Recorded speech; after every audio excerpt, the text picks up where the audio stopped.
Hello guys and welcome back to the Toffee Blues, your source for all things Everton. Once again I'm Greg and this is the Starting 11 show. I'll talk you through a bit of injury news for the upcoming game against Brighton and we'll try and piece together a starting 11 of what unpredictable Carlo Ancelotti might go with for this game.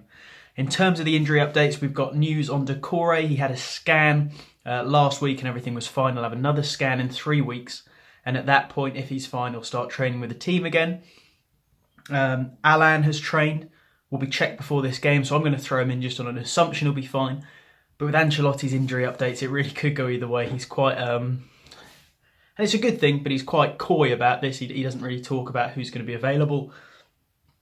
I don't mind it at all. It gives the other managers less preparation and keeps people on their toes. Obviously not ideal for me myself, trying to put together a starting 11. Iwobi is back as well, so that gives us something more going forward, I suppose.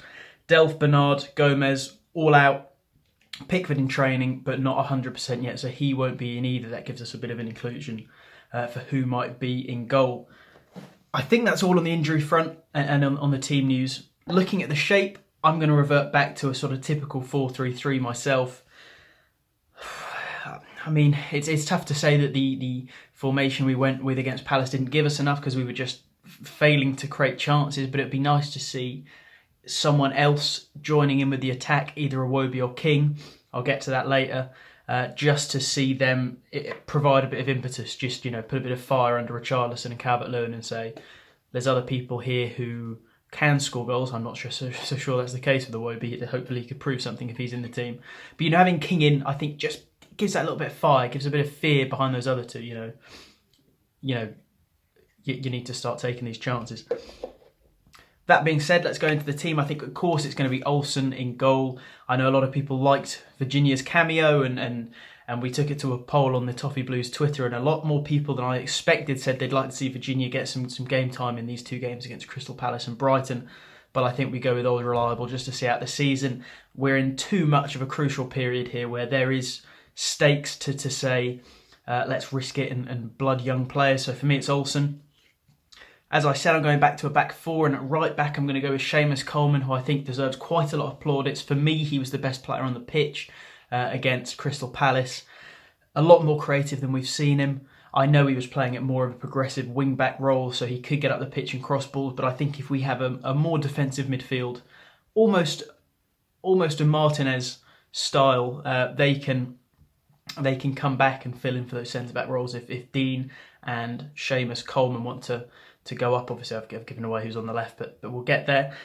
Seamus Coleman, I think he definitely deserves being awarded, keeping that place in there. Mason Holgate's, I think it's time to give up the ghost with him as a right back. I think he's definitely a better centre back. In terms of the centre backs, though, I think he misses out. I'm going to go with the two players I think have been most no nonsense this season, who have impressed me the most. Mason Holgate just misses out, I think, because he's been playing right back. So I think it's unlucky that he's had to fill in that role and we haven't seen him pick up the form he had as a centre-back at the tail end of last season. Michael Keane made a mistake against Palace. In my opinion, it kind of cost us the goal, him ball watching. He's been fantastic, but he's got those mistakes in him. I think a few times I've gone, why is Michael Keane switched off there? So for me, it's going to be Ben Godfrey and Yerry Mina. I reckon that could be a good partnership going forward, personally. Let me know how you guys feel about the centre-back partnerships, though, because we do actually have, as much as we can criticise them in certain moments, we do have 4 quite quality centre-backs there. So let me know what you think the best partnership is. I've already said on the left, it's got to be Luca Dean for the creativity he brings. There's no question. Moving on to the midfield, Decore, of course, we don't have the luxury of having him in. Gabamin's back, so of course that's great to see. For me, still a bit early to be throwing him into start games, unless of course Alan is out, in which case I'd suggest Delph's out, Decore's out. He may be looking like our most sensible player to have in there. Of course, Andre Gomez out as well. But I'm going to go with Alan if he's fit, next to Tom Davies. I know it's not the sexiest, most creative midfield too, but as I say, it can pull back and let Coleman and Luca Dean do what they've got to do up the channels. And I think it may also help neutralise the threat of a sort of resurgent creative force that is Brighton. Trossard certainly performing well for them. So it might just have to do the job. And as I say, if Alan's out, make it Gabamin but I'm gonna hope it's Alan and Tom Davies in front of them, back in that slot. Hopefully he's managed to stay fit for 2 games in a row, and Ancelotti's not hiding something, but it's got to be James. He's the bright spark, isn't he? He's a complete necessity if we want to push into European football. He has to stay fit. We've got to be able to rely on him because he is a creative spark. He provides a second of thinking, a touch of quality that we don't have anywhere else. He's a fantastic, beautiful footballer.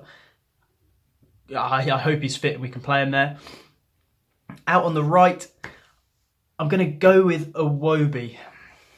It was between Iwobi or Richarlison, and then King would go out on the other side. But I'm going to go with Iwobi as he cost us so much. So I'm going to give him chances until the end of the season to prove that he's worth it and should be in the plans going forward. He's had bright sparks this season, so once he's back, give him a go, let him prove himself. He should be hungry. If he's half the player his price tag suggests, he should be hungry in this game.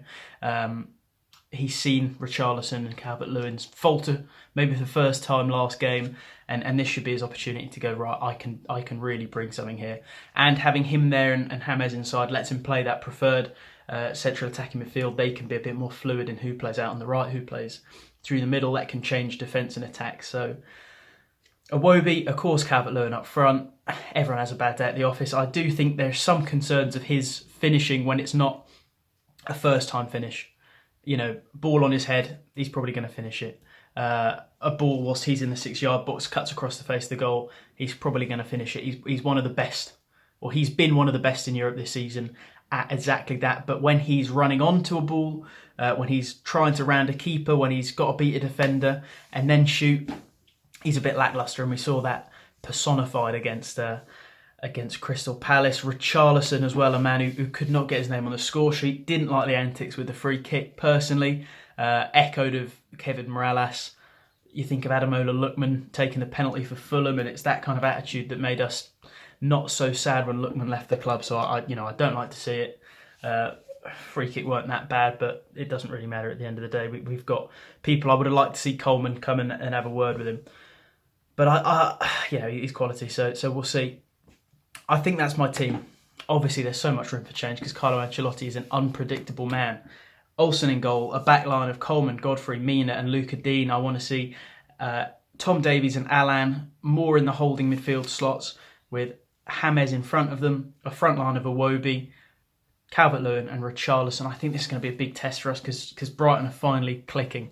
They're finally finding their goals, a bit of resurgence. So we've just got to hope we can sink that ship before it really gets sailing. Let me know what you think about that team, guys. Post the team you would go with in the comments. Answer my question about the central defenders. I'm really interested to hear about that. Let's hope for a good result, and I will see you guys next week.